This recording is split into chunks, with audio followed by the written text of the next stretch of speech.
नमस्कार, मैं आपकी योगाचार्य अनीता। गर्मियां शुरू हो गई हैं, तो गर्मियों में अब क्या क्या प्राणायाम और क्या क्या ध्यान बच बचाओ अपने पे रखने चाहिए वो मैं आपको आज बताने जा रही हूँ। सबसे पहले ठंडे ठंडे प्राणायाम करें, सुबह उठें और जो भी प्राणायाम मैं आपको बता रही हूँ वो बिल्कुल सुबह करना है, जब इन्वायरमेंट बिल्कुल भी पॉल्यूटेड ना रहे। जब आप 8 या 9 बजे या 7 बजे करेंगे तो उसके उतने फायदे नहीं होंगे जितना कि आप 5 बजे सुबह करें।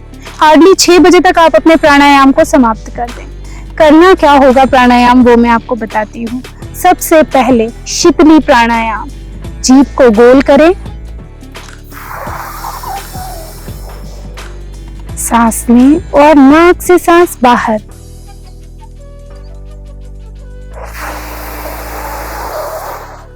नाक से सांस बाहर। ये ध्यान रखें कि जब भी हम मुंह खोल के सांस लेते हैं तो वातावरण बिल्कुल शुद्ध होना चाहिए, क्योंकि अगर वातावरण शुद्ध नहीं रहा और आपने पॉल्यूटेड एरिया में अगर आपने मुंह को खोल के सांस लिया तो डायरेक्टली सारे पोल्यूशन, सारे डस्ट मटेरियल सारे आपके लंग्स के अंदर डायरेक्टली चले जाते हैं।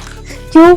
क्योंकि जब हम नॉस्ट्रल एरिया से इनहेलेशन करते हैं तो म्यूकस, हमारे हेयर्स, इसके वजह से क्या होता है कि वो हमारी जो एयर होती है वो छन के अंदर जाती है, लेकिन जब हम मुंह से जब सांस लेते हैं तो ऐसा कुछ नहीं है, तो हमारे वो डायरेक्टली हमारे फेफड़ों में जाती है। इस वजह से सुबह में ये प्राणायाम करें। शीतली प्राणायाम मैंने आपको बताया, शीतली से 1 से 2 मिनट अभ्यास, इससे ज्यादा करने की जरूरत नहीं है। शुरुआत सिर्फ 10 बार से करें, यानी 10 सेकंड से करें, धीरे धीरे हम आगे बढ़ेंगे।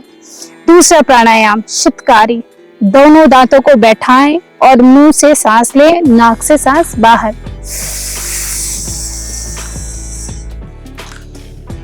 ठंडी ठंडी हवा अंदर और नाक से सांस बाहर। एक जरूरी चीज कि किसी भी आप जिस भी पोस्चर को आप अपनाएं, किसी भी क्लासिकल आसन में जब आप बैठे तो कंफर्टेबल पोस्चर होना चाहिए। जैसे अभी मैं सिद्ध योनि आसन में बैठी हूँ, आप पद्मासन में बैठ सकते हैं, अर्ध पद्मासन में। अगर आप पूर्ण पद्मासन में कंफर्टेबल हैं तो आप पूर्ण पद्मासन में बैठें, या तो आप सुखासन में बैठे। सिंपली हथेलियों को ज्ञान मुद्रा या चिन्ह मुद्रा में रख लें और एल शेप में हाथ को रखें। जैसे अगर आप एल शेप में हाथ को रखेंगे तो वो एक कंफर्टेबल पोस्चर होगा। तो हमारा जो तीसरा प्राणायाम रहा वो रहा काकी मुद्रा। Is not a pranayama, is a मुद्रा। और मुद्रा कैसे लगानी है? काकी मुद्रा भी हमारे नर्वस सिस्टम को स्टिमुलेट करता है और हमारे लंग्स का एक्सपेंशन करता है और हमारे शरीर में एक ठंडक का एहसास होता है। तो चलिए काकी मुद्रा करते हैं। मुंह को बिल्कुल काकी इन द सेंस कि आपको क्रो की तरह जस्ट फेस को पे बना लेना है ऐसे, और अपने नोज टिप को देखना है।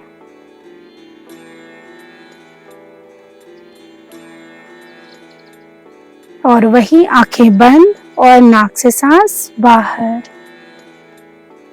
एक बार फिर से करके दिखाती हूँ आपको।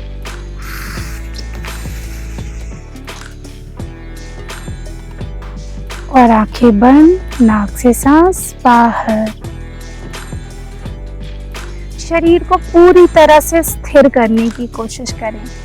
चौथा प्राणायाम है चंद्रभेदी प्राणायाम। चंद्रभेदी प्राणायाम में हम अपने राइट नॉस्ट्रल को बंद करेंगे, लेफ्ट नॉस्ट्रल से इनहेलेशन करेंगे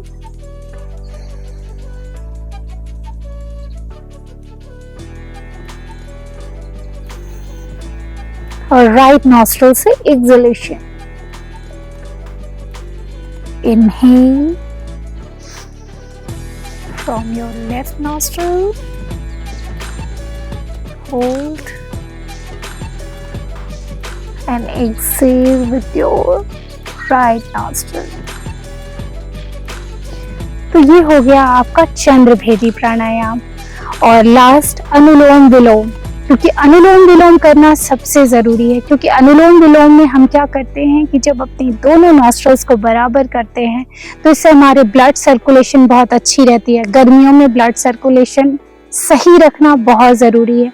तो अनुलोम विलोम का अभ्यास करके मैं आपको दिखाती हूँ। लेफ्ट नॉस्ट्रल से इनहेलेशन करेंगे विथ काउंटिंग, क्योंकि हमें रेशियो को जरूर फॉलो करना है कि हमने 5 काउंटिंग तक इनहेलेशन किया,